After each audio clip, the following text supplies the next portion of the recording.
They say that the Big Bang, which begat the universe, could have been caused by a collision of multiverses, or membranes, or brains for short. Well, today, upstairs in a London pub called The Ship, we have a collision of Brians. A slight rearrangement of Brian, his brain. Is it any coincidence? I don't think so. Here to expand and expound, to challenge and confuse, to inspire, to vent ire. Two of our most beloved and brilliant scientist, musician, thinkers, Brian Eno and Brian Cox.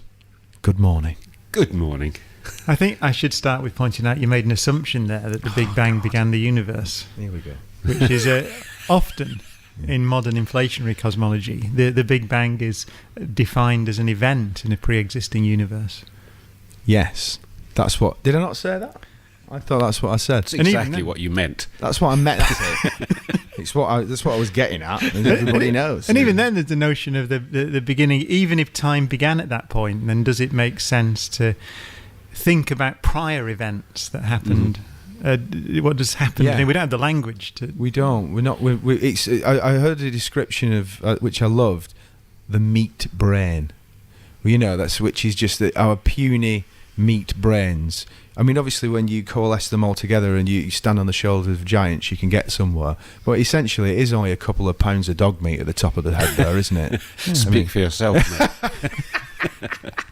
I've just said that to Brian Eno and Brian Cox. I must set the scene as well. We are in a pub. Called The Ship. Called The Ship, which is... And we deliberately did that because that's the name of Brian's last album, not Brian Cox. We were going to be in the bar called Music for Airports Bar, weren't we? Before you heard about my most recent album. And I thought we'll switch from that one to The Ship. And so my first question is, it's my round. What are you drinking?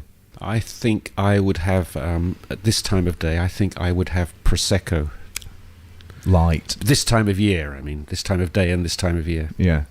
And because what I also like is, if it's Boxing Day now, but on Christmas morning, and please, we always say drink responsibly, but on Christmas morning it's different. It's a bit like being in an airport, where it can be 8:30 in the morning, I'll have an alcoholic, I'll have a pint of lager.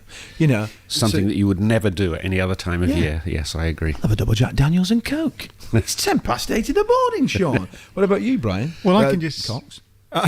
I can just see a Guinness tap sticking out of your head from the angle that I'm observing your head. So I would just go for Guinness because it's say what you see, basically. Yeah, okay. Yeah, it's nice, but it's full of iron. There are a few vitamins in it, and it's relatively low carbohydrates. So it's almost like a health drink. That's the way I see it. I mean, other stouts are obviously available. Have you two met before? Yes. Oh. We met this year in Tenerife. We weren't on holiday together. That's what we were all thinking. The bar at Tenerife Airport, 10 o'clock in the morning. He was drinking Prosecco. Had a Guinness, yeah. Where was that? Was that some convention? We were at an astronomical conference together. In fact, it was quite interesting because nearly everybody there was called Brian, weren't they? Yes. There really were. Every speaker virtually was called Brian something. We wondered whether that had been the actual secret organising principle of the whole conference. Yeah, we have a photograph of it. Brian Greene, who wrote the book The Elegant Universe, a string theorist. Brian May. Brian Schmidt, who won the Nobel Prize for discovering that the universe is accelerating in its expansion. And then you two. The two of us. So the 5 Brians. And then we had planned, or Eric Idle had planned to go and stand there as a sort of a proxy Brian. So I'm Brian as well, kind of thing. But he didn't. Spartacus. And in fact, quite a few of the speakers, after it emerged that there were so many Brians, introduced themselves as Brian something, didn't they? Like there was Brian deGrasse Tyson. Yeah, Brian Hawking. And Brian Hawkins. Yeah, it was the sort of compere was Stephen Hawkins. Not the compere, what do you call him? Curator? Well, it was in honour of Stephen, actually. So it was a big conference called Starmus. And it's a fascinating gathering of most people have Nobel Prizes. It's a bit intimidating. Yes, isn't it? We were among the few who didn't. Well, I'll tell you what, we'll have a little break for music. Actually, we're gonna have a track, and then we're gonna come back and we're gonna really get into this. You know where we are. You can imagine us in the bar in the snug area, ladies and gentlemen. There's a lot of red velvet about. a lot of aged. And there's a really odd hand drawing from the 1800s of the Leaning Tower of Pisa that Brian Eno just spotted, which is very unusually set 18 inches off the floor. And we could get onto gravity off the back of that, but Brian, you were postulating that might be an over exaggeration of the lean. Yes, of the Leaning Tower of Pisa. Tower is leaning at about 70 degrees. Yeah. It couldn't possibly stand up. The top is way over the base. Yeah. It's also next to an overly ornate plug socket into which the Christmas lights are plugged. Yes, But it's very ornate. It's gold, Yeah. but it's got a kind of a what do you call it? It's got like a ribbing crimping. around the edge, isn't it? Yeah, crimping is like a pie. Yeah, it's like a golden laminated pie, square, an oblong. And So that's you- just the with- plug socket. The picture is even another level of artistry. You can see, listeners, what we've got here. Which level of artistry would you put it on? Because you're the expert on it. So level 42, I say. Which coincidentally, Which is what we're going to play next, of course. Lessons in Love.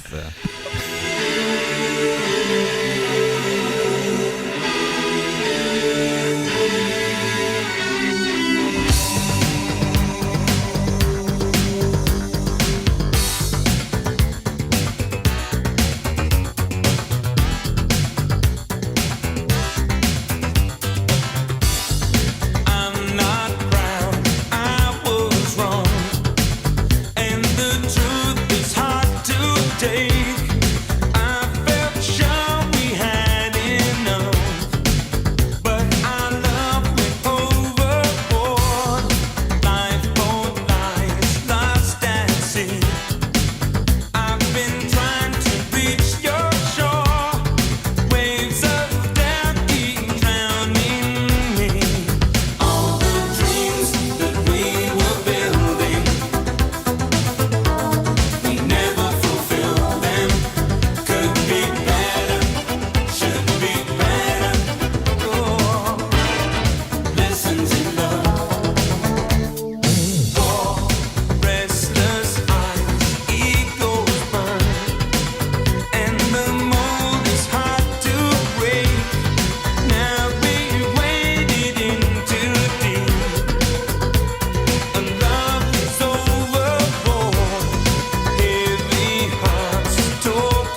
was it. That was Lessons in Love by Level 42, which was arrived at just completely by coincidence by Brian Eno mentioned it there. My old mate Mark King of Level 42, also in the ultimate dad rock band Bints Meath with myself and Matt Everett. No, when I think of you both, I primarily think of thinking, weirdly enough. The process of thinking, and I don't know, I just want to push this out into the harbour here and just let you react to it. This idea of methods of thinking. We seem to be in what the phrase of 2016 seems to be post-truth. And I read a very interesting article. Gary Kasparov was talking about how in the modern culture it seems that the modus operandi is to try and annihilate cognitive thought and to just confuse, and we seem to be seeing that a lot, especially in politics at the moment. I don't know what to ask here, except what your approach is to thinking. Is there a trick to sort of getting a bit beneath the surface and thinking in a different way, and letting the light in from a different angle and stuff like that? That you can see I'm having trouble thinking right now, so I need you to help me. I think so, yes. I mean, I think thinking is kind of an unnatural activity. So you can, if you start from that premise that it isn't an animal activity, it's something that humans have cultivated between themselves, then you realize that we can change the rules for how we do it. We don't have to do it in one way. So my feeling is that thinking and the process of thinking is something that that is malleable. Yeah. We can keep changing it, and we can keep trying to get different results with it. And it's a key thing in science. As Brian said, you have to learn how to think. I don't think it's something that comes naturally. And one of the most important things in science is to delight in being wrong, as well as to delight in being almost right. I mean, there's no concept of absolutely right. You said post-truth. There's no truth in science, actually. There are the very simple way of looking at it is that we build models we observe nature and try and build models, try to understand. We might try to make predictions and to understand how things work within a certain framework. But the key point is that if you find that framework is wrong, then what's the response? Well, the response of a scientist is to be delighted because you've learned something. And I think that can carry over. It should carry over into politics. Your politics at the moment seems to me to be the domain of the certain. But it's the idea. Richard Feynman, who I know, one of everybody's sort of favourite iconic physicist in a way, one of the great physicists of all time, Nobel Prize winner, he called science a satisfactory philosophy of ignorance. In a beautiful essay called The Value of Science. He wrote in the 1950s. Interestingly, he'd worked on the Manhattan Project, so fresh in his mind, less than a decade before, he'd been involved in building this bomb that was dropped on Hiroshima and then Nagasaki. So he'd seen what certainty does in politics. It was fresh in his mind, and I think today we're returning to a politics of certainty, and that's a politics of unthinking. It is not thinking. It's the road to totalitarianism, actually. I remember there's this lovely sentence by an American political scientist with a very hard to remember name that I've now forgotten, where he says, democracy is a political system for people who are not certain that they're right. Yes. And that seems to me the nicest definition. The idea that you would revel in the fact that you are uncertain and you can live with it. You don't strive for certainty, you strive for living with uncertainty. Yeah, and Feynman made a very similar point. He called democracy a trial and error system, which is what science is. So we have a go within some framework or other, we'll make some observation. And he says at the end, it's beautifully eloquent, it's this idea that humanity is young, he says. We've only been a civilization for 10,000 years, arguably, if that, and we haven't been thinking for that long. And so in in the youth of humanity, you should not do things that bind your children and your grandchildren into modes of thinking. You'll be wrong. We're just starting out on this road to understanding. So the idea that we know everything, we know how to run a country, we know what's right, we know what's wrong, it's really nonsense. So is that one of the things that we can take away if we're parents, for instance, of young children? Is that a good thing to try and engender amongst our kids? Is that kind of be curious? I think that's a cornerstone, but question and wonder, and don't be afraid to be wrong. Don't be afraid playful. to try and get it wrong and try again. Be playful is the clue for me. I mean, we fully accept that children try things out and they pretend and they learn by pretending. We don't sort of sanction them for saying, well, you're pretending something, it's not really true. You can't. There's no point in that game because it's not really real. We know that humans learn at their earliest ages by simulation, essentially. That's what pretending is. It's setting up a situation and seeing what happens in it. My feeling is that what happens is that at the age of 5 or 8 or so, whatever it is, we decide to educate children, and then we spend 11 years removing from them all traces of their playfulness by telling them that there are some things that are absolutely true and others that are not important. And unfortunately, the arts fall into the not very important category. And that's what I find is fascinating as well, is that as culture upon culture does this, you spend so much time and energy educating children to become adults, to become very structured, to have very structured lives, to think about less and less things more and more deeply. And then inevitably, once an adult gets to a point where they can really control their lives, they spend the rest of their lives trying to become like a child again, don't they? I'm just going to naff off to Rimini and build a boat. I'm not really interested in all that other stuff. I find that remarkable as well, really. What you said there as well, that we get trained to think about more and more, less and less things more and more deeply, is an important point, actually, because the idea that we neglect certain areas of our education, we spend a lot of time promoting what's called STEM, and I do kind of almost, because it's a good thing, I think, to encourage more children to think about science and engineering and mathematics. However, it's pointed out quite often it should really be STEAM. In fact, and it's not only that, so the A should be in there as well for the arts. But actually, in fact, what really we're saying is that it should be everything. A broad education is what we're striving Put an for. H in there as well for humanities. Well, exactly. STEAM. So you've got to. You say, what would you leave out of a child's education? Actually, why focus on these things? Of course, it's a narrow economic focus. It's a misunderstanding of what education is, and it's just what do we need in the economy? Then that's what we should teach these children, not recognising the fact that really we're trying to. These children have access to thousands of years of culture and understanding and human progress, and so the idea that you focus on bits of it is ridiculous in itself. And also, of course, what I think is most wonderful about cosmology in particular, and the areas that I work in, they're the things that the ideas that they produce need to be discussed and assimilated. I mean, one of the most fascinating things for me that I'm thinking about a lot is this. We call them orthogonal in physics, which is at right angles. So orthogonal ideas, the irreconcilable at first sight ideas. Well, immediately when you think of cosmology, you think we are physically insignificant and yet incalculably valuable at the same time. It's one of the central questions.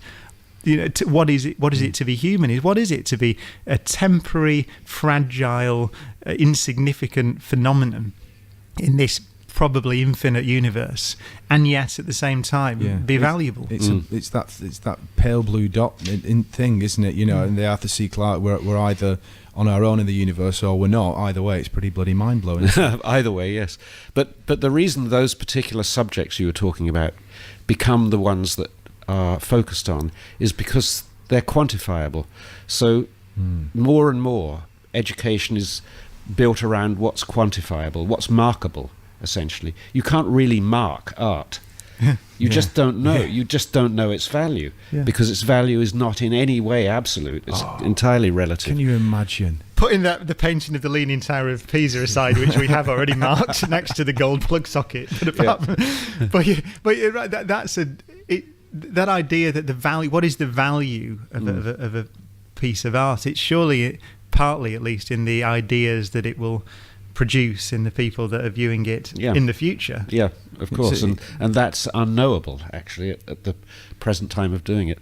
There's a lesson from quantum mechanics here in a sense, not literally but sort of metaphorically, which is that in quantum theory you affect the things that you measure. Yes. As far as we can tell. That's true about setting targets and quantifying things. Yes. And I've often asked government, actually, when they're talking about we're going to measure how well you're doing your research in the university, that, researchers then game the system because you just do naturally.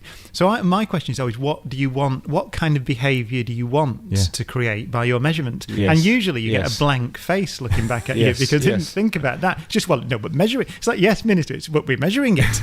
You go, yeah, but well, why? we're doing our job. Because we are. That's a very good example of that effect was one I read about recently when some American hospitals decided to start measuring the performance of heart surgeons because they thought it's only reasonable that members of the public should know whether they're going to a successful heart surgeon or one with a bad history. Of course, what they found after a while was that heart surgeons stopped treating very difficult cases because the prognosis was not so good for those cases, and they didn't want another death on their records. so the clever heart surgeons would just be risk averse, basically. Yes, exactly. It's like, I like the idea of a sort of pick of the pops top 10 worst heart surgeons in the United Kingdom, starting at number 10. Listen, there is so much to go at here. So what we're going to do is we're going to have a little break, and then we're going to come back with more from the Bryans. Six Music. This is BBC Radio. Six Music. BBC News at 8:30. I'm Tom Sanders. I'm Shaun Keaveny, and I'm here in a pub. It's Six Music breakfast, but it's different. We're pre-recorded, obviously, because it's Boxing Day, and we are upstairs in a central London pub called The Ship with the two Bryans, who are setting up either a band or a political party. We're not entirely sure. Brian Eno and Brian Cox. I guess I just want to talk a little bit about music as well. Obviously, whilst we're here, Brian Eno just said something amusing, which was Brian Cox used to play the keyboards and I still can't.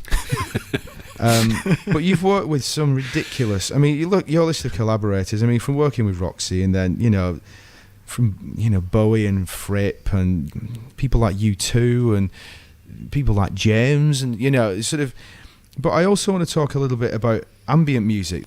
You wouldn't claim it, but a lot of people say you kind of invented ambient music. Well, is there something about that sort of the conscious dream, that dream state, that sort of half dream state that is attractive to the listener and that is attractive to you? That is it a more fecund place for the imagination? Is you lulling people into that state that you sometimes do? Are you doing that for a reason that you think it's? Again, it comes back to it allows you space to think or think differently, or yes. For a long time, I've thought that music could be functional. I mean, obviously, is functional. It makes you dance or it makes you happy, whatever it does. But I thought it could be more specifically functional and to do with thinking. And I noticed quite early on in my life that certain kinds of music helped me think. The first time I discovered it myself was with the record Discrete Music in 1975, which came out to a sort of storm of neglect, I would say. storm of neglect. Storm of indifference. But after a couple of years, I started meeting people, especially writers and artists, who said, that's the record I play when I'm working. They would have it on repeat, And then I started meeting lots of young mothers who said, that was the record I had playing when I was having Vanessa or Rebecca or Johnny. So I started getting this idea that there was a place for a music that was there to do something, to deliberately and sort of calculatedly engineer your environment in some way. So I thought, we're not embarrassed at all about doing that with interior design or with lighting or with all the other ways that we affect our environment. But we had this sort of purist attitude about music that it had to be free of all that. Yeah. And that if you tried to use it, you were actually making music. So it went from being the sublime, the sort of Beethoven symphony to music. Yeah. And there was nothing in between. And I thought, there's a lot in between there.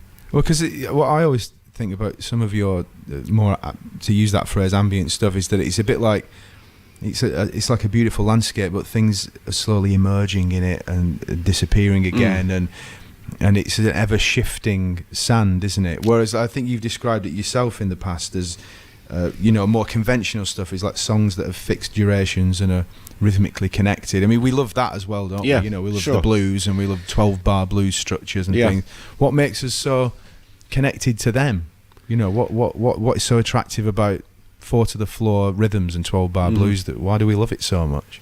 Well, there's a lot of theory about that. Well, you mentioned the Alan Lomax book, Folk Song, Style and Culture, and that's worth touching on as well, I think, because he's the guy who did all the field recordings of all the old blues guys. Yes. But he's got some amazing theories, hasn't he? Well, it's my favourite book about music. It's a very hard book to find, but he, having spent his lifetime studying folk music of different cultures, he started to notice that certain characteristics in ways of singing belonged to certain types of culture. So, for instance, he found that hunting cultures, male-dominated hunting cultures, were characterized by raspy singing, that kind of thing. And the more dangerous the type of hunting that they did, the raspier the singing was. And then he found that cultures that invited a lot of feminine input, like ours actually, were much more sweeter in tone and tended towards polyphonic choral singing.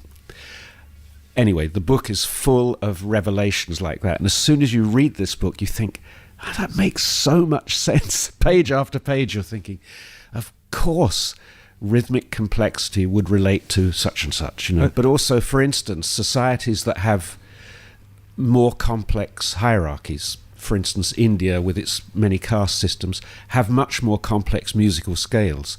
So if you listen to Bushman music, for instance, or Pygmy music, they have very wide, simple intervals.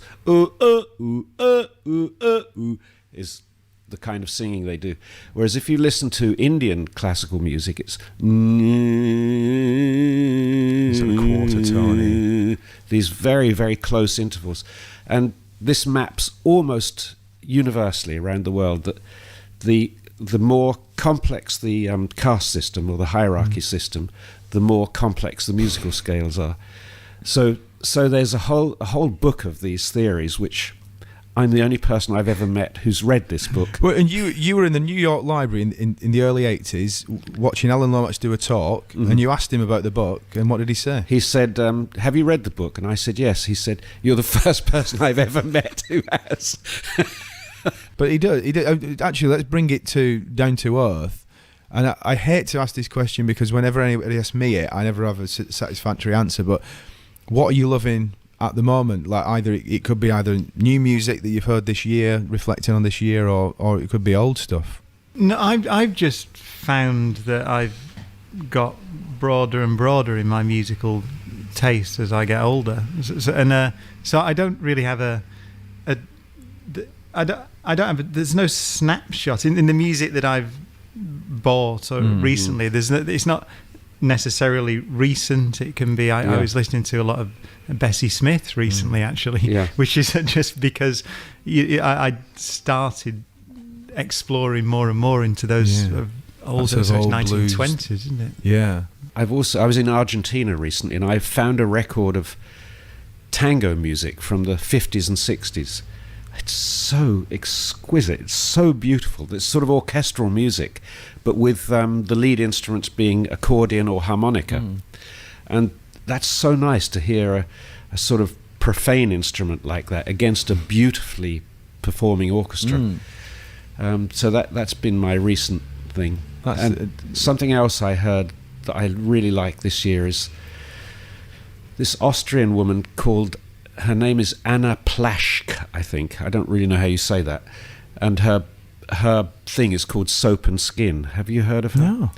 She's described as, hold on, I wrote it down, what she's described as. She's described as neoclassical dark wave, dark ambient, sadcore, and martial industrial.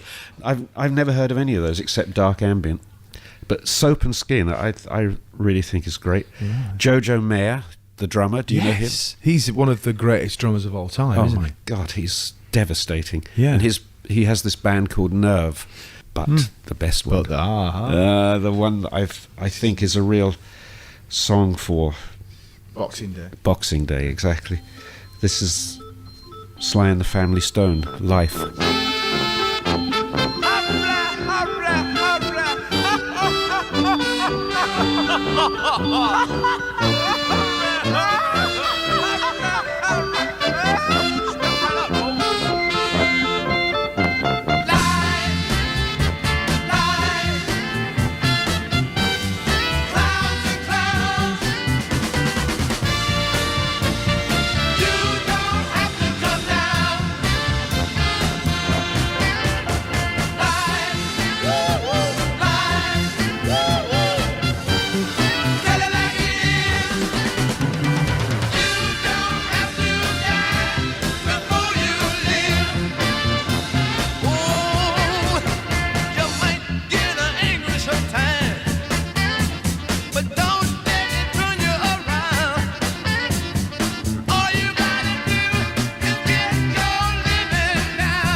That was Life by Sly and the Family Stone from the record collection, Brian. You know, and Brian, just tell us a little bit about what you love so much about the start of that. Well, first of all, it sounds like a carnival at the beginning, and then when the first beat of Life hits, it hits about a half a beat earlier than it should, and it consistently for the last 40 years has surprised me. It still surprises me. It just kicks in just a little bit faster than you expect, and I think it's such a good thing to do on the word life, because that's exactly what happens in life. You know, it takes you by surprise all the time. It's lovely, that. Yeah. And what I was going to quickly touch on was that about especially modern music, because of it's getting a bit technical, but click tracks and Pro Tools, quantization. Yeah. That's it. Everything. You know, I'm going to take a really crass example from my own. Everybody's going to go, he always mentions Led Zeppelin, but I do. But you know, that idea that Jimmy Page had about with Stairway to Heaven, that it speeds up the further it goes along.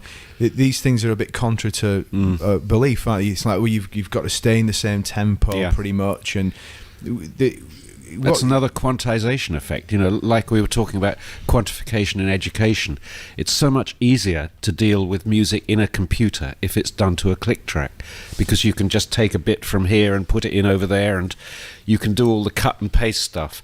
So it's sort of for secretarial reasons it ends up that people use click tracks. It's not because it makes better music. It's because it's easier to handle. Yeah. And because when you started, you didn't read music and stuff, and you, as you just said, you know, you're not particularly a keyboard player, really good for at instance. anything. But you used a lot of tape recordings and things like that, didn't you? That was, you know, like sort of early sampling in a sense, wasn't it? Just patchworking things together. Yeah. Does that help free the mind as well, approaching music like that, instead of right 1, 2, 3, 4 in?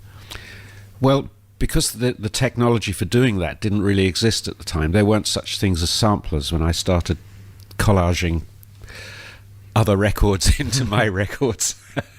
It was just called theft then, before it got called sampling.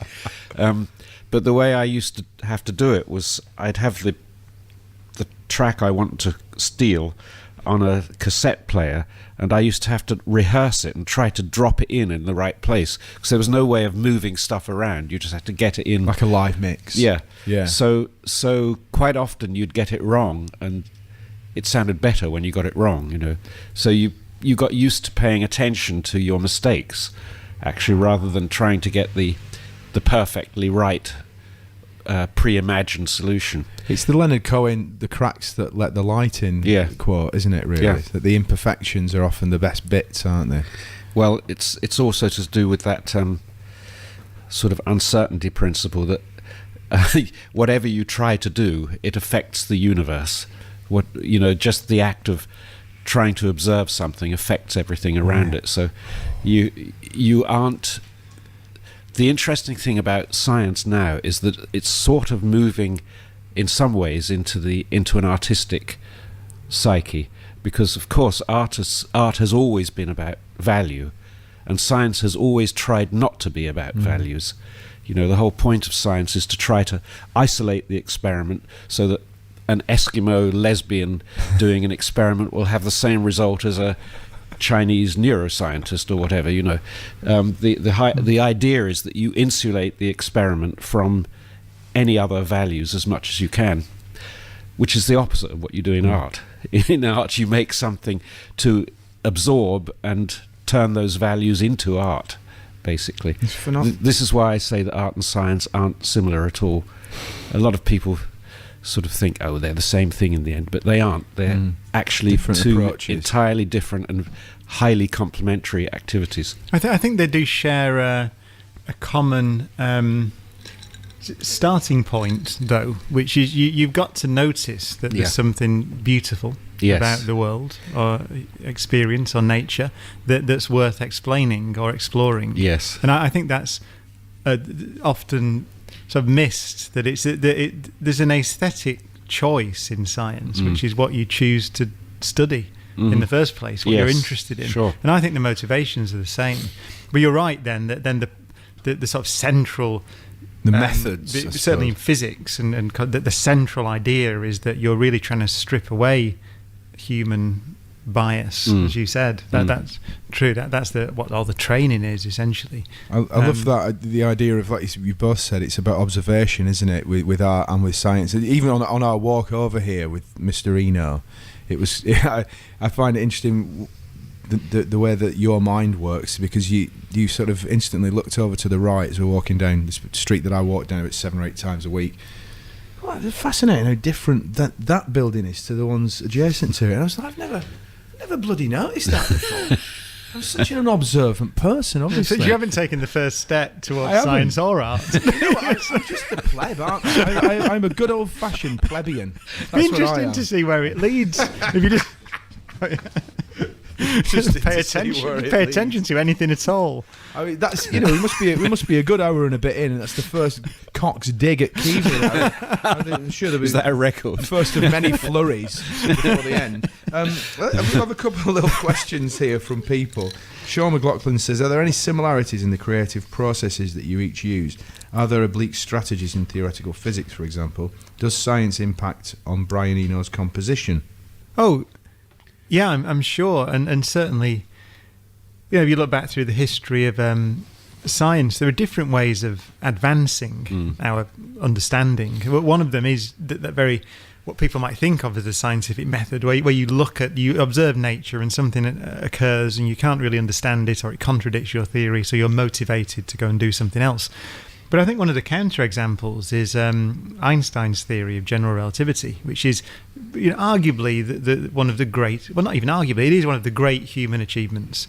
And that didn't come from some data that contradicted Newton's theory of gravitation at all. But so Einstein's path to that theory, I think it was aesthetic You know, Yeah. he was interested in the way things fall. So he Why do literally things was fall? just sitting there imagining it, just bringing it out of his own mind, really. as Well, opposed and to- we know it's very rare there's a eureka moment. It's a cliche. It's not, most historians of science say there aren't these moments where someone goes, that must be it.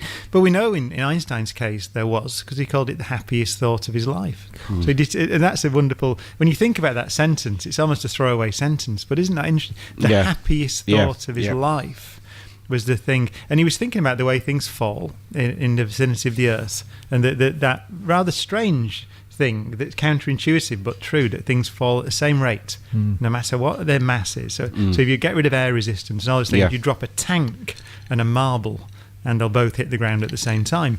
And that's what Einstein was thinking about, and the happiest thought of his life concerned that, and led him 8 years later actually to his geometric theory of gravity, which ended up remarkably in the hands of a few other physicists as well, Georges Lemaitre being one of them, who's a Belgian priest as well as a physicist, ended up essentially, if not predicting, then suggesting there might be an origin to the universe.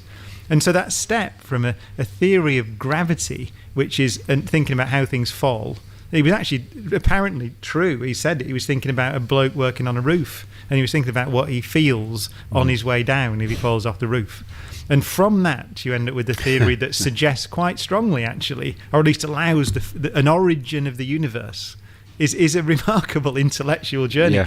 I think it's what's sad to report is that my happiest thought is a toasted cheese sandwich. Well, this is the only difference, really, between you and Einstein. But it is a very fundamental difference. Dig two. I deserve that. Okay, well, well, let's have a little break for another piece of music. And then It's E equals MC squared by... Big Audio Dynamite. Why don't you play us a tune, pal? I don't like music. Come on, little geezer. You look funny when you're 50. Somebody I never met, but in a way I know. Didn't think that you could get so much from a picture show. Man dies first, real people ask, what's the deal? This ain't how it's supposed to be. Don't like no aborigine. Took a trip in Power Square, pop star died as hell. No fans are screaming, shouting, monsters came to flush him out. Gangland's laying underground, new identity must be found. On the left bank for a while, insanity, bohemian style. Ritual ideas, relativity, only buildings, no people, prophecy. Time, style, place to hide, no reality. Foresight, minds wide, magic imagery.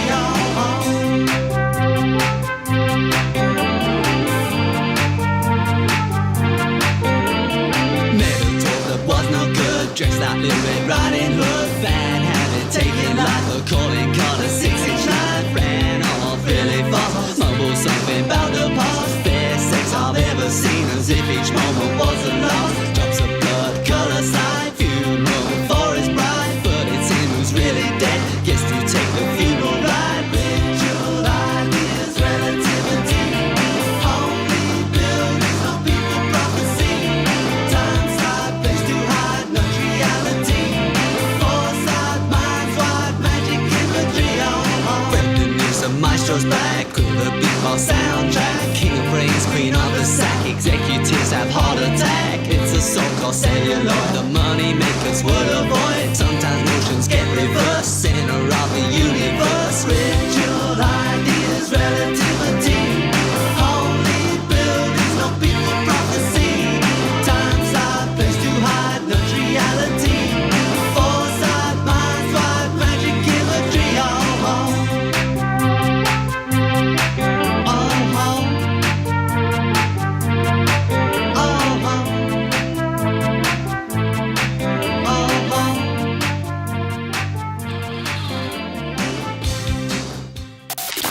This is BBC Radio 6 Music. Six Music. Six Music. Six Music.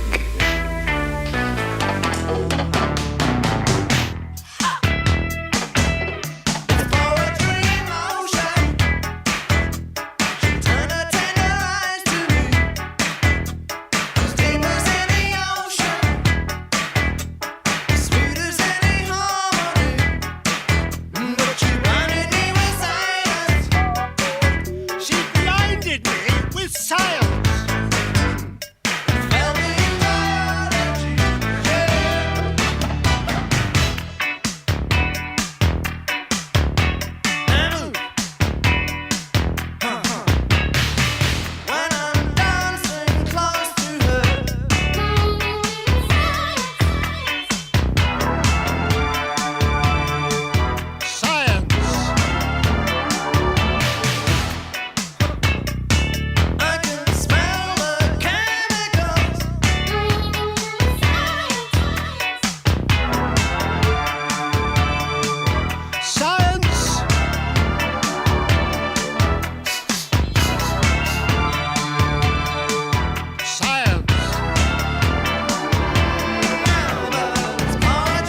It is Boxing Day. I'm here. You've just heard Brian Eno and Mr. Brian Cox. Thank you again for being here with us on this most special of days when we're all feeling a couple of stone heavier and wishing that we hadn't had that extra whiskey before we went to bed last night. Stone. I like that. I think of weight in stone. Stones, as well. yes. Yeah. I don't. None of this kilos rubbish. What the hell's that all about? 85 kilos? Do you know that light travels 1 foot per nanosecond? Almost exactly. Does it? Yes, God works in imperial measurements, we always say in physics. Because it's different, it's 33 centimetres away. No, it's almost precisely 1 foot per nanosecond. And the reason I know that is because at the Large Hadron Collider, we tend to have to think about how long did it take the signals to travel down the wires. Yeah. Because we're generating data so fast in the collisions that we have several sort of packets of data chasing each other up the wires. And so 1 foot of cabling is makes a 1,000 difference. millionth of a second. Yeah, so you kind of carry these numbers around in your head. I think that's another remarkable. thing like that is, when high frequency trading took off, companies would pay a huge premium to situate their computers a few feet closer to the source broadcasting computer, because that meant they got market results quicker, and therefore they could trade more efficiently. Even though these pieces of information are travelling at the speed of light down Yeah, cables It's quite and stuff. slow, because a nanosecond is a long time in a computer. Yeah. You can do a lot I of did not know calculations that. in In a that. I nanosecond. haven't got my head around that at all. Yeah. But the other thing somebody said, and I'm going to get the maths completely wrong on this, they said something like, if you counted out 1 to a million, like 1, 2, 3, 4, it would take you 3 days or something. And if you tried to do the same to a billion, it would take about 75 years or something. I remember doing that for my daughters. They wanted to know how rich Bill Gates was. And so I tried to show them by saying, well, if $1 is this distance, and I showed them about a foot. I can't remember the result now, Yeah. but it came out that Bill Gates' fortune was like from here to the sun or something ridiculous. I wouldn't make it to the top of the street. That's the sadness of it. It's the BBC. What can I say? I'd like to touch. Actually, there's a question from the listener here from Ed Nash. Dear Brian's, why won't my garage door shut properly? God, that's a tricky You'd have to one, see isn't it, wouldn't you? You'd have to see it. I mean, Yeah, it's probably a we'd problem with the need to do structure. a bit of research on that, I think. You need to really. at least send a photograph in, Ed. I mean, what are the theories about garage doors in contemporary physics? There's a classic exam question that we set in special relativity, which is that if you've got a 5 foot long pole, how fast do you have to run to get it into a 4.9 metre long garage? Which is a kind of a complicated... you can calculate it. Because there's a thing... It's actually related to an even better question, which I actually set my students, not in the exam this year if you're listening. Doesn't the garage also have to be in motion, though? In which case it would shrink as well, wouldn't it? It's a very good point. And so there's an effect about... there's an effect about what's simultaneous and what isn't, but there's also an effect which is that you can always squash a pole, because if you think about it, so let's say you're trying to push something. Let's say you've got a pole that's attached to the moon, Right, and you like want to it. push it and see if it's attached to the moon. Well, you can't know for at least the time it takes light to travel from your hand to the moon and back again, because otherwise you'd be sending a signal faster than the speed of light. Yes. So you've got to be able to compress something for free, essentially. There's got to be time enough, at least, it's a sound wave actually, for a sound wave to go from your hand along the pole to the thing it's attached to and back again, to tell you whether it's attached or not. Yeah. And that's quite an important effect. And actually, if you go on YouTube, there's a good example of that with a slinky, a spring. Oh, yeah. And you'll see all over YouTube, you'll see people dropping slinky. So they hold them at arm's length, and the spring obviously hangs down from the hand, and they drop it. And what happens is the bottom of the thing stays still. It doesn't move for quite a long time. It's about a second or something. I see, You've got to be. yes. And the reason is because the sound wave has got to go down from your hand to the bottom of the spring to tell it that you let go. Yes, Because it yes. can't be instant. Yes, yes. And so this is a can't big know, effect. yes, And yes. it's very slow, the speed of sound in a spring, it turns out. Yeah. So That's why you we can make see spring it. reverbs. Yeah, absolutely. yeah. It's just Back exactly to the same music thing. now, isn't it? So- Spring reverb. I used to have one of those. I couldn't afford one. It was in the late 70s when I first started getting interested in music. And I was sort of 11 or 12 years old. And I couldn't afford one, but my friend had an old an organ, one of those like almost like wooden organs that you had in your, and it had a spring reverb in it. So we took it out and used it in our little recording studio. It was this little tin box, but it was better than nothing. And we got it out of an old organ. It was brilliant. We had a tape echo and all those things. Well, not the Roland one, the good one, but a really cheap one. Not a Watkins copycat like Hank Marvin might have used. That's one of the reasons I got into music, actually, because I like gadgets, and you had to build your own stuff. Yes. At that point, I remember my first fuzz box. Oh, there's the emergency services going by. That's your lift, right? Be here in a minute. My first fuzz box was a loudspeaker that I slit with a razor blade. So if you put many slits in a loudspeaker, of course, any signal goes bzzz, buzzes through it. Yeah. That was how I made a fuzz box. And that because Dave Davies did that, didn't he? Did he? Yes. You know, do. That's how he got the sound. Oh, is it really? He slit. He did exactly. So it's the great minds thinking alike thing all over again. There are many ways of doing this. I remember once I wanted to. I'd listened to an album by Ultravox, I think, and they used to use play a chord and trigger it, so you can dig, you know, like and I couldn't afford whatever they had, or I thought I couldn't, so I went to my physics teacher and said, I've got a drum machine, I want to take the hi-hat and I want to make a little thing that'll open and close, a noise gate I now know, according to that, and then I can play a chord, it'll go through this thing and it'll trigger off the hi-hat. And so he did it. He drew a circuit and we soldered it and made it in physics. How lovely is that? Good. What a good teacher. It's great. Yeah. And then later, I said to Billy Curry from Ultravox, I met him and said, how did you do that? And he said, I built a little box. And the thing is exactly the same. Because you couldn't, late 70s, you didn't, it was very expensive at least to have something that would do that. Yeah. But you could build it with a soldering iron. There's something pioneering about that as well, isn't there? You know, like in the 60s and 70s, like you say, sound manipulation, as you just both demonstrated, you kind of had to do it yourself. Is there something lost a little bit in the modern era where you can dial up anything? No. Is that there's exactly the same kind of experimentation going on. I just bought a piece of software a few weeks ago from a young Norwegian programmer. It's something called Sonic Charge, and it's the most extraordinary device. And when I sent him the money for it, and he said, I'm so glad that you bought it because I haven't a clue what to do with it. I made it and I don't know what it's for. It's just like what happens with digital sound, of course, it's all numbers. So therefore you can do operations on the numbers, like you could say, take every number above a certain threshold and invert it or something like that.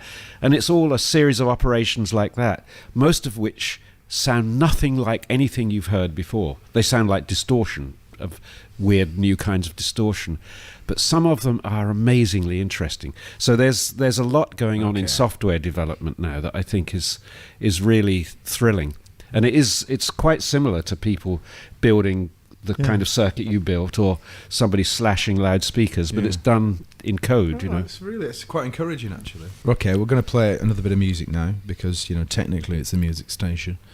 Even though we've taken it over with our intellectual discourse, their intellectual discourse, not mine. Brian, Eno, be specific, Shaun, a particular track you would like to hear now? You were mentioning Jojo Mayer earlier on. So Jojo Mayer is a brilliant drummer, and when drum and bass music appeared, which of course was music made entirely inside computers, unplayably fast, strange music, he heard it and thought, I want to play like that. And he learnt to play like drum and bass. And of course, as soon as a human does something that a machine has done previously, it suddenly becomes full of a different kind of meaning and value, because you're aware of the human effort and the sheer bloody mindedness to try to play like that. So he really reinvented drum and bass, actually, and turned it into a live music form. I do love it. I've seen another couple of drummers who seem to specialise in that sort of drum and bass, the super quick drumming, and it's phenomenal to watch, isn't it? Well, let's have a little listen to Jojo Mayer now. This is Nerve is the band, what he calls the band he works with, and this track is called Jabon, but I don't know how you say that. It might be Yabon.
Music. Three wise women of music. Hi, this is Bat for Lashes. It's Laura Marling. And Annie Nightingale. This Christmas, we each take over 6 Music for an evening.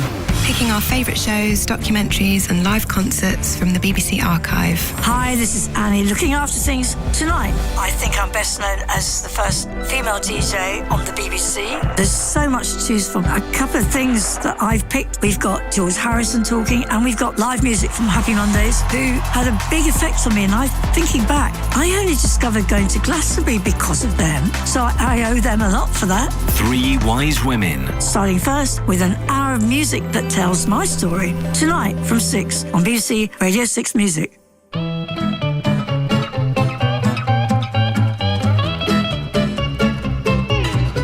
Somewhere there's music, I've faint the tune. Somewhere there's heaven, high the moon. There is no moon above and love is far away too. Till it comes true that you love me as I love you. Somewhere there's music, how near, how far. Somewhere there's heaven, that's where you are. The darkest night would shine if you would come to me soon. Until you will, I'll steal my heart, high the moon.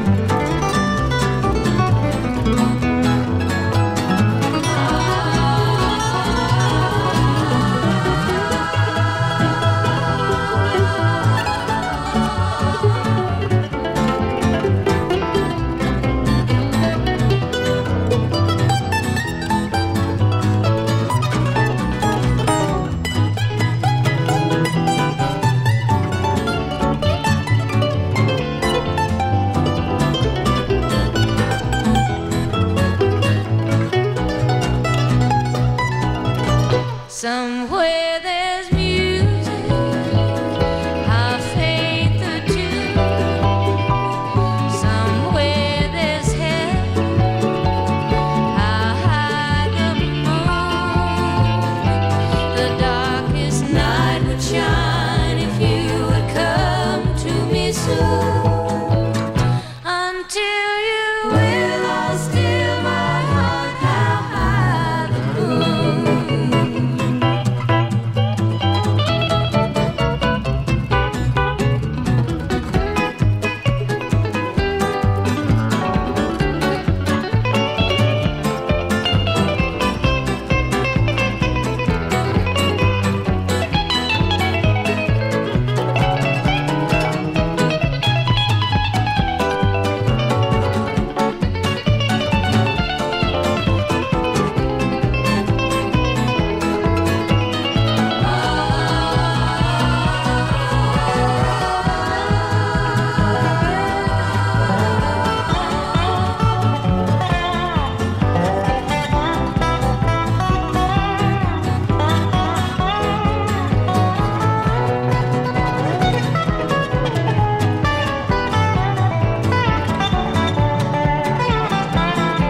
The darkest night would shine if you would come to me soon. Until you will, I'll steal my heart, how high the moon. The incredible nerve there, featuring the playing of Giorgio Mayer, and all live and dangerous as well. That no computers, no nothing like that. And just while we were hearing it, Cox was saying, not being offensive, it's just that we've got two Brians here, that you kind of prefer live albums, live music. Quite often. You mentioned Live and Dangerous, actually. Lizzie. Oh, Thin Lizzy. Great album. Yeah. But I was thinking of Miles of Isles, the Joni Mitchell album, which I really do like. And I think a lot of it is the fact that there's that. I was going to say, what's the word? I was going to say ragged. It's not ragged. It's a brilliant performance with brilliant musicians. But there's just something about hearing them all play like that at a concert. You can hear this sort of. It's at Hollywood Bowl, I think, isn't it? You can hear that. It sounds like a hot California night. Yeah, so ambient. For some reason, you can hear that it's an event. It's not something that was collaged together over several days of overdubbing in a studio. I'm sort of tired of that sound of things as well now. I remember reading a Frank Zappa book, one of his books, and he was talking about how utterly unnatural the recording process is, actually. You know, essentially you're trying to capture everything so that it's almost like you're in the middle of the band and the drummer's in the middle and the bassist on the left and the guitarist on the right. And in fact, in a live situation, it's never in that chaotic. position. Yeah. I think what one cares about in music, what you really want, is life. To go back to the Sly song, if you don't hear life, you're not convinced by it. You know, and what often happens in recording studios is that the life is just carefully taken out of everything. Everything is tidied up, and it all sounds right. You know, it makes perfect sense on the screen. Everything's in the right place, and it's dead. The magic's not there. The magic's not there. And when you hear something that you know is being played live, it's very tangible, isn't it? You're very aware that. I mean, quite often I've switched on the radio and I've heard something. I thought that's a live recording immediately. Yeah. And I'm not quite sure what it is that tells you that, but it seems to be something to do with the sense of occasion that is captured in a live recording. Yeah. The sense that this really happened and these people really did this together at that moment. It's like an old photograph, isn't it? A live recording. Yes. I mean, probably my favourite U2 album is Unforgettable Fire, which I know, didn't you do it in a castle or something? Yeah, Slane Castle, got them to go and play drums in big rooms. And I love the sound of that album. Well, it's like... It does come down to a microphone, doesn't it? And it's like, I love hearing Mary Clayton's backing vocal on Gimme Shelter. Is a great example, I think, because you've got, I don't know what the hell's going on. Is it Jimmy Miller who's recording it or somebody? But it's a microphone, and it all sounds very live and mixed there as well. And there's that lovely moment where she goes for the vocals so hard that her voice breaks, and you can just hear Mick in the background going, "Yeah!" So he's so excited by it that he can't. He's kind of spoiling the take. But it's just something about that just gives you the shivers. You always hear it with Oscar Peterson, actually. When you're Oscar, he's always going. Always there in the background. That noisy stuff in the background is fantastic, isn't it? Like you say, it's about life, isn't it? It's just getting it on tape. That's the incredible thing. That's why some painters look so much better than others, because you feel life in everything they do. Like if you look at a Cézanne painting, you can take a square inch of the painting and it's still a Cézanne. It's still got that feeling of somebody right on the edge of what they can do and thrilled by it, you know. Yeah. Well, it seems in dereliction of duty not to ask at this point one of the great producers, you know, if you're recording something like Heroes with Bowie, or you're recording Remain in Light with Talking Heads, can you give us a tiny insight into what those processes were like? What kind of conversations you had before you started, and what kind of little quirks, you know, what things you employ to get the best out of those geezers? Big question.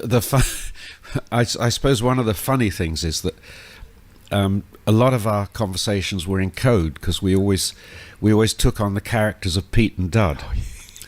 You and David. Yeah, he was always Pete and I was Dud, and so most of the conversations about these now exalted pieces of music were done in Dagenham accents. With probably a lot of swearing as well. Oh no, I just went for Derek and Clay. Lots of swearing, yeah. I went to see. I saw Lazarus the other day, which I know some people sort of. It seems to be you either react to it or you love it. I loved it. I was right at the front. I thought it was visually spectacular. One of the things it did, I'm quite. I was going to ask you a question as well, because I'm quite magpie-ish about. I often enjoy things when I see something that I think, oh yeah, I could.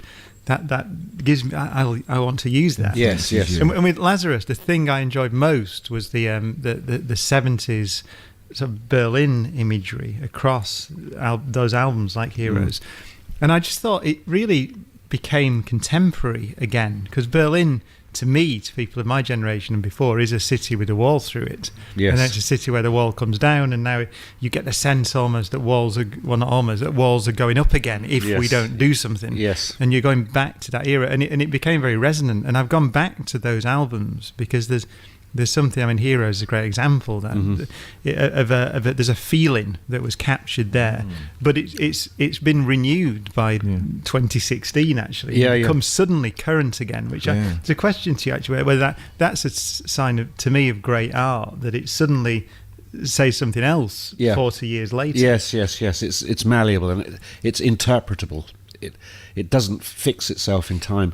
I always say to people when I'm working with them, don't put a date stamp on it, because so many things, there are sort of topical, fashionable things you can do in a piece of music, and you just think, no, that will confine it to August 2016.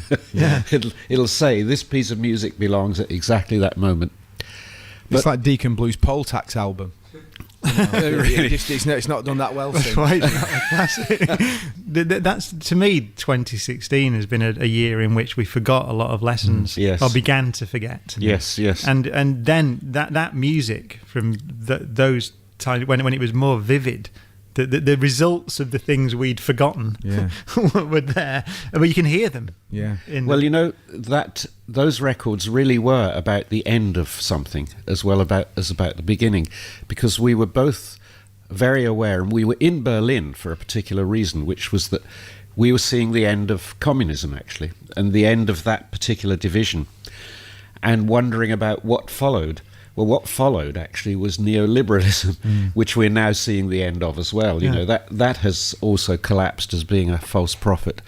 So I think you're quite right that we're at a similar a hinge point in history, really. Wow, and it's incredible that some of your work is like Brian says is pivotal to that. And it's I think what we should do now is have a little. We need some peanuts. To be honest, I need to have a little mouthful of that export lager there. And we're going to come back after 9:30, the second half of the Kate Mosso. We're finally going to let these hostages to fortune go after the next half an hour. I don't think we should go to the news though, because we don't know what the news is going to be. If current on current form, it's going to be, I just don't want to know. It's like, well, no, they've just built a wall across the middle of Berlin. We're out of date by 2 weeks. That's a very good point, actually. But you know, there's a great cartoon in there. I think it was a New Yorker or something. It was someone walking along with a newspaper under their arm, and they said, "I'm trying to balance my desire to be informed about events with my desire to stay sane." I've got the news, I'm just not reading it. I love that. Maybe we should break for Liam Lynch's United States of Whatever then. Whatever. Ladies and gentlemen, boys and girls, it's Boxing Day. I hope you're not eating too much. Put that port down, at least leave it till after midday. I'm here, Shaun Keaveny, Six Music, in a pub in central London with Brian Cox and Brian Eno. What a chat we've been having. We're going to go from the sublime to the ridiculous here a little bit before the end of the programme. I just want to touch on this word, cybernetics, because when I've been reading up about you, Brian Eno, this is a word that's come up a few times, and it's also something I'm interested in anyway, artificial intelligence and all that kind of... How do we understand the word cybernetics, and why is it important? Well, I think you could define it as the science of systems. So how systems work and what sort of operations happen within systems, like feedback, you know, negative and positive feedback. Those are both cybernetic concepts. So it's the way things work in time, really. So if you think of, you know, let's say anatomy is the way something is out of time. The structure of a skeleton is a thing, whereas cybernetics studies systems and how they behave in time. So therefore it has a lot to do with music, I think, because music, of course, is nothing if it isn't in time. It's an art form where time is the main material, really. I was very lucky in going to an art school that had a very interesting head, a guy called Roy Ascott, who was interested in cybernetics. After I left college, I became friends with a scientist called Stafford Beer, who was, at the time of his death, probably the leading cybernetician. Cybernetics now is not it's not a word you hear very much because it's kind of given way to another very interesting world of science called complexity theory. But complexity theory is really the update of cybernetics, I think. What is complexity theory? It sounds complex. Had to say it, didn't I? Well said. It's based on the understanding that things operate, complex systems operate in ways that are not intuitive, and so there are some very, very beautiful examples of that. Like there's a game called Life by John Conway, which I'm sure many of your Life again. You see, no, it's the theme today, isn't it? I'm sure many of your listeners would have heard of it. It's a very simple game with 3 very simple rules, which does the most beautifully unexpected, complex, lifelike looking things. But it's an entirely deterministic game with 3 simple deterministic rules. So complexity theory and cybernetics really are both to do with the understanding that beautiful complexity can arise from apparent simplicity. So this, to me, this was the big insight of Darwin, because it's not to do with the fact that we evolved from monkeys, more to do with the fact that complexity can come from simplicity, and in fact does come from simplicity, not the other way around. You know, the religious view of the earth is that something infinitely complex called God creates less complex creatures. It's intuitive. You know, you think, well, you know, to make a 747 plane, you must have something more complex to design it. But in fact, in nature, complexity arises out of simplicity. Yeah, there's a great book I've been reading actually by a friend of mine, Shaun Carroll, called The Big Picture, and in that he's a cosmologist primarily, but in there there's some chapters about this idea that, so what happened in the universe? So it began, for reasons that we don't understand, in a very simple state. We call it a low entropy state, highly ordered and simple. And in the future, the far future, it will be highly disordered, sort of high entropy, and also simple, because everything that essentially is, if the universe carries on expanding the way it is, we'll just end up in a sea of radiation, with even matter, we think, will have evaporated away. So no complex structures. But in the middle, in that journey from highly ordered to highly disordered, there's a period of complexity in the universe, which is what we live in now. And this is, I suppose, it's one of the frontiers of trying to understand, as you said, it's these complex systems. How does that complexity emerge, albeit temporarily, quite naturally, from a set of, we think, very simple physical laws, but with this additional constraint, which is the universe began in a very highly ordered state, in this particular way. It's called low entropy state, which is one of the biggest questions, if not the biggest, in science. But given you've got something that's what's called going low entropy, so order to disorder, in the middle there's this other thing, which is complexity. So that in the middle is an interesting idea in other ways as well, because it turns out that a lot of systems that we think of as lifelike or life are exactly in that same position. They're on the spectrum between dead and chaotic. They're somewhere in between the two. And that's the point at which we recognize something that's complex enough to evolve, but stable enough, you know, that's to say not totally chaotic, stable enough to retain an identity. Well, that's the thing of the human brain, you know, we're just a collection of bloody particles and atoms. But there's this emergent phenomenon, which is consciousness in that case, is one of them. Can I ask a question about that I think is related, that might tie this together a little bit, which is artificial intelligence in particular? So, cognitive thought, consciousness, you know, from chaos you get this.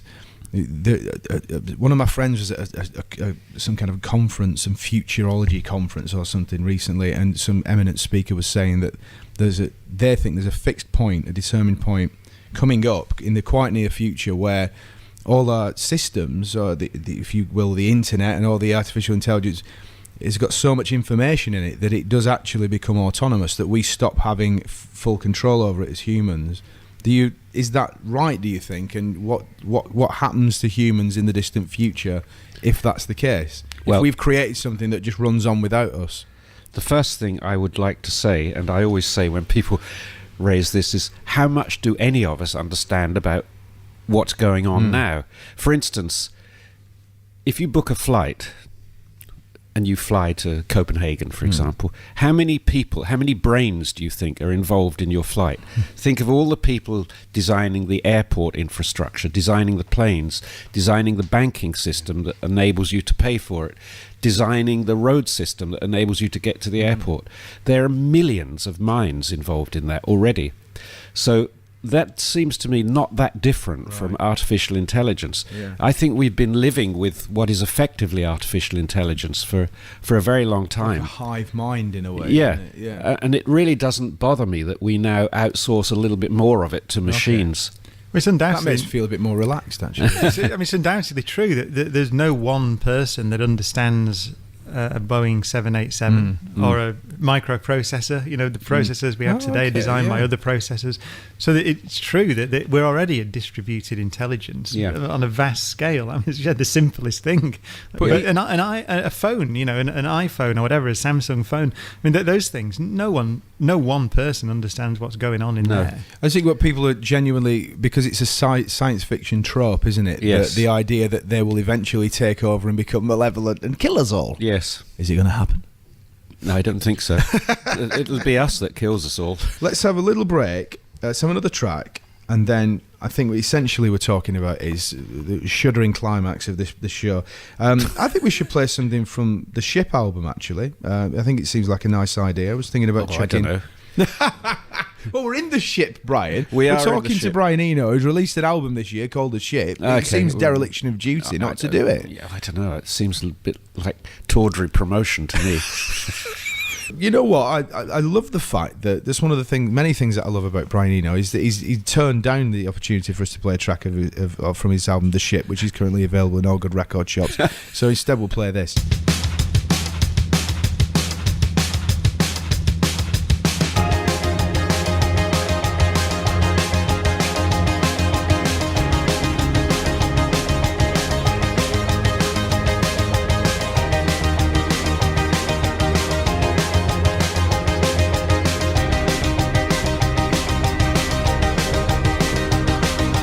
Here's the girl who smiles like the sun.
So here we are. This is it now, pretty much. It's the end of our Boxing Day special in the ship upstairs in central London with Brian Eno and Brian Cox. Thank you so much for doing this. It's been an honour, actually, I will go as far as to say.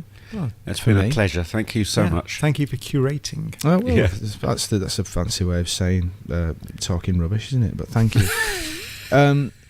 One thing that we do on the show is we do a thing called middle-aged shout-outs, where essentially people are doing middle-aged things. But I was going to encourage you, Brian Cox, to do a Middle Ages shout-out, because it would be Johannes Kepler's birthday tomorrow. 1571, I believe he was born. Why was he an important figure in what we understand in physics now? Oh, he laid it was part of the foundations that Newton built on. For his universal law of gravitation. So Kepler noticed there are patterns, relationships between for example, the period of orbit of a planet and its distance from the sun. So he noticed that there were these regularities in the observations that had been made about the way that the planets move in the sky, and that they were absolutely foundational. He was brilliant, actually.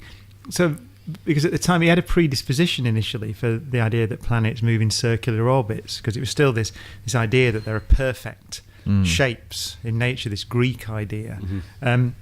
But he actually, the data turned out that was not right, and he ended up with elliptical orbits instead of circular orbits. So he thought very deeply and saw patterns in the observations, which ultimately led to Newton explaining those motions. That's brilliant. So that's a birthday and a middle-aged shout-out rolled into one, which I think for our listeners is kind of bingo. There's something even better about Kepler, though. He wrote a brilliant book called On the Six-Cornered Snowflake, which it's beautiful. And it's a book he wrote. He was walking across a bridge in Prague, and a snowflake landed on his arm. And he noticed that they're all different, all these snowflakes, and he got fascinated by them. And he said there's a sixness about them. And so he started speculating. And this is before, centuries before we knew about molecules or atoms and those things. But he started speculating about it must tell us something about the underlying structure of the things that builds it up, which he knew was water. So it tells us something about water. So what is it about what structure could there be in the water that builds this? And it's about symmetry. And the idea is such a modern way of thinking that the symmetries of the things you see are telling you about underlying symmetries, the underlying structure of nature. And then he goes off. This book I'd recommend it to anyone. You can get it. You can buy it on Kindle and things like that now. It's around. But it's just lyrical and excited. And he talks about honeycombs, pomegranate seeds, everything, and off he goes in this. And he apologises at the end for getting carried away, and then says at the end that I leave it. I have to leave this. Okay. I've reached the end of my knowledge. I have to leave it to the next generation. Really? So it's the most beautiful insight. It's a modern mind, a genius. Yeah. So even more than the thing he's most famous for, I think if you read that book, which is just musings on the structure of snowflakes. It gives you an insight into what a brilliant mind Kepler had. I love the fact that it's the sixness of snowflakes as well, which is the sixness of six music, which we're currently on. And what we were going to do is also, whilst we've got you here, is get you to read out my Brian Eno and Brian Cox's horoscopes for 2017. No, I refuse to believe they exist. Oh, okay. That saves a bit of time, actually. It's absolutely. I'd rather read from the Six-Cornered Snowflake. Here's the first line. This is Kepler, writing in 1611, I think it was. He says So he's writing to his patron, who is the Honourable Councillor at the Court of His Imperial Majesty, Lord Matthias Wacker von Wackenfels. That's it. Decorated knight and patron of writers and philosophers, which is a great title. But so he writes to him, he says, the first line is, I'm well aware how fond you are of nothing, not so much on account of its inexpensive price, as for the charming and subtle jeu d'esprit of the playful passerole, which is some little sparrow thing, I think. Thus I can easily Thus, I can easily tell that a gift will be more pleasing and welcome to you the closer it comes to nothing, which is great. But the almost nothing is the snowflake. Yeah. So he gives him the gift of the almost nothing. But I love that. It's just so funny. Yeah. I'm going to give you a gift, and it really doesn't cost virtually much. nothing. Yeah. But actually, it's everything because it's just insight and beauty I love of nature. that. That's better than horoscope, isn't it? It's better than a horoscope, and it was a cheap shot. Before we let you go, it's Boxing Day, but this is that awkward thing where it's a pre-record. Obviously, we're not really sitting in a pub together on Boxing Day, although it would be great. Though we are really sitting in a pub together. Though we are really, that bit's true. You can hear the outside traffic.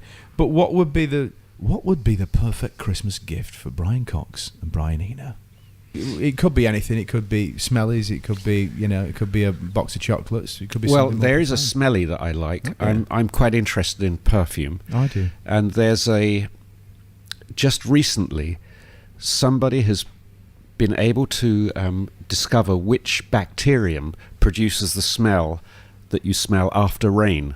When rain falls on dust, there's a certain smell comes like out. when it's been hot and then it rains. That's right. So that smell is a particular bacterium, and it has a name that I can't remember. But that would be very interesting. I'd love to get that. A perfume that smells like rain on a hot street. Mm-hmm. I would absolutely love that as well. This is it, ladies and gentlemen. Professor Brian Cox, Brian Eno, APUB, Boxing Day. It's been incredible. Just a lovely experience all around. Thanks so much, guys, for doing it. We know that Brian Cox, if you desperately need to see him live, has got some more dates coming up in May of 2017.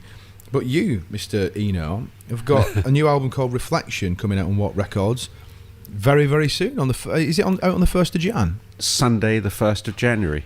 Not on a Monday, Sunday. a Sunday.